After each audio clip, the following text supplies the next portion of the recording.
The first razorback fell from the night sky during what would later be called the initial contact. Black meteors streaked across the atmosphere, landing with precise coordination on every continent. When the smoking impact craters cooled, what emerged wasn't mineral or metal, but flesh, claw, and hunger. Dr. Elena Reyes stood at the edge of the containment facility, watching as the sedated razorback's massive chest rose and fell behind 6 inches of reinforced transparent aluminum. The creature was magnificent in its terrible beauty, 8 feet of muscle and chitin, with a triangular head housing rows of serrated teeth and 6 limbs tipped with talons that could slice through tank armor. Its black exoskeleton absorbed light rather than reflected it, giving the impression of a moving shadow. "Still can't believe we caught one alive," muttered Colonel Winters beside her, his hand never far from his sidearm, despite the creature's chemically induced slumber. After what happened in Sao Paulo and Cairo, most of the brass wanted to nuke every impact site from orbit. Elena nodded grimly. The death toll from the first 72 hours after the impacts had surpassed 5 million. The razorbacks hunted with terrifying efficiency, their biology perfectly adapted to track, kill, and consume human prey. They were faster than cheetahs, stronger than gorillas, with sensory organs that could detect human pheromones from miles away. "If we're going to survive this, we need to understand them," Elena said, making another note on her tablet. "These aren't mindless animals, Colonel. There's intelligence behind those eyes." "Intelligence that wants us extinct," Winters replied flatly. Elena couldn't argue with that. The evidence was clear.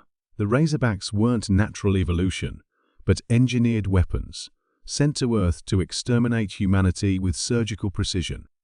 They ignored all other life forms, targeting only humans. The question of who had sent them remained unanswered, as did the why. Earth's various space agencies had detected no alien ships, no signals, nothing to indicate who had declared this silent war. 3 months after initial contact, humanity was losing. Conventional weapons were only marginally effective against the creature's regenerative abilities and armored hides. For every razorback killed, military and civilian casualties numbered in the dozens. Urban centers had been evacuated, with populations huddling in hastily constructed rural compounds guarded by increasingly desperate militaries. In the sterile laboratory beneath the Montana mountains, Elena and her international team of xenobiologists, neurologists, and behaviorists worked around the clock to find a weakness, any weakness, in the perfect predators. The breakthrough came not from Elena, but from her colleague, Dr. Mahmoud Azizi, an Iranian animal behaviorist who had previously specialized in wolf rehabilitation. "We've been looking at this all wrong," Mahmoud said during one late-night research session. "We're trying to understand how to kill something designed specifically to be unkillable. But what if we tried to understand how to communicate with it instead?" Elena had looked at him like he'd grown a second head. "Communicate? With something designed to exterminate us? They're apex predators, yes, but they're also pack hunters," Mahmoud insisted, bringing up footage captured from drones showing the razorbacks coordinating complex ambush strategies. "And pack hunters have social hierarchies. They have language, albeit not verbal. They have leaders and followers. You're suggesting we try to, what? Become the alpha of their pack?" Colonel Winters had scoffed when the idea was presented. But with no better options, Elena had given Mahmoud the green light to attempt his radical approach. The first tests were disasters.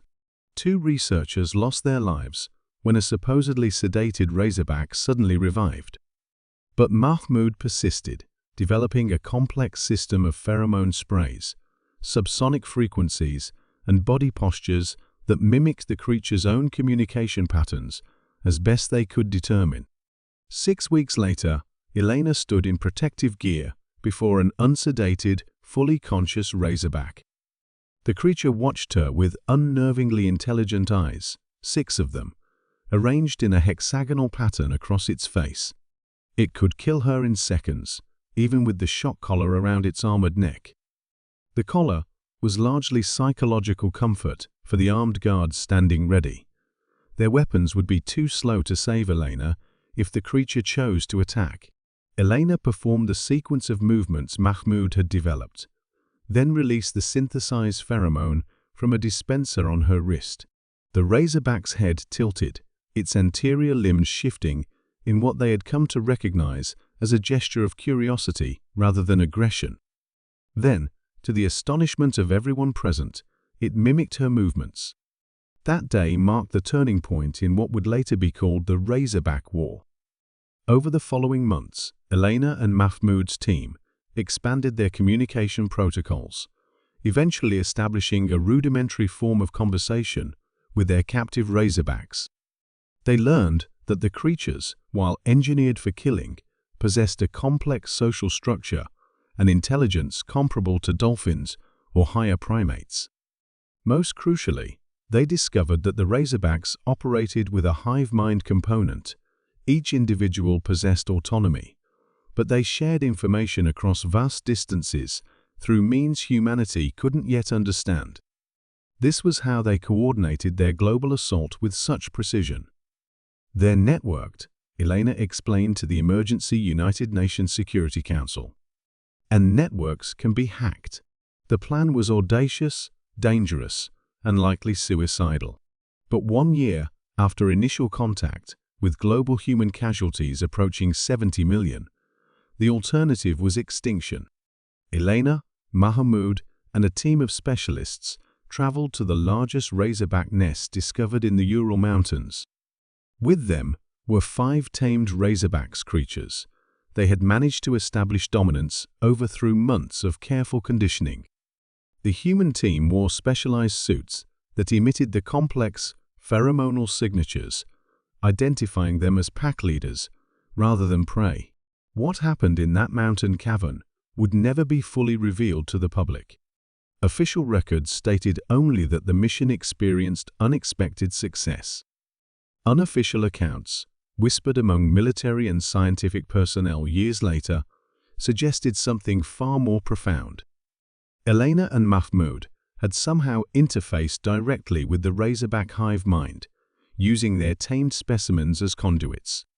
3 days after they entered the nest, the global attack stopped. Razorbacks worldwide froze in mid-hunt, their collective consciousness apparently receiving new instructions. They withdrew to their impact sites and original nests, no longer attacking humans who ventured nearby. 2 weeks later, the first razorback was seen actively defending a human settlement from a grizzly bear that had wandered too close. Similar incidents were reported globally, the predators that had nearly wiped out humanity now serving as its most formidable guardians. Elena never fully explained how they had accomplished this impossible reversal. When pressed by military and government officials, she would only say, "We established mutual understanding." They were weapons, yes, but also living beings with the capacity to choose. 5 years after initial contact, Razorbacks had been integrated into various human security and defense forces worldwide. Their sensory abilities made them invaluable for search and rescue, disaster response, and yes, military applications. The creatures that had once hunted humans now lived alongside them, forming bonds with their handlers that rivaled any relationship between humans and domesticated animals. Humanity had faced extinction and emerged not just surviving, but with formidable new allies, whose very existence hinted at threats lurking beyond Earth's atmosphere. Whoever had sent the Razorbacks never made direct contact, but the implicit message from humanity's response was clear. The species they had tried to eradicate had instead mastered their perfect weapons. As Elena often reminded her colleagues, when watching human handlers working seamlessly with their razorback partners, they sent apex predators to kill us, but we tamed them instead. I wonder if whoever sent them understands what that reveals about our species. she suspected they would eventually find out. The Razorbacks were designed to transmit information back to their creators. And now, that information would include the unexpected resilience and adaptability of the creature's former prey. Humanity was ready.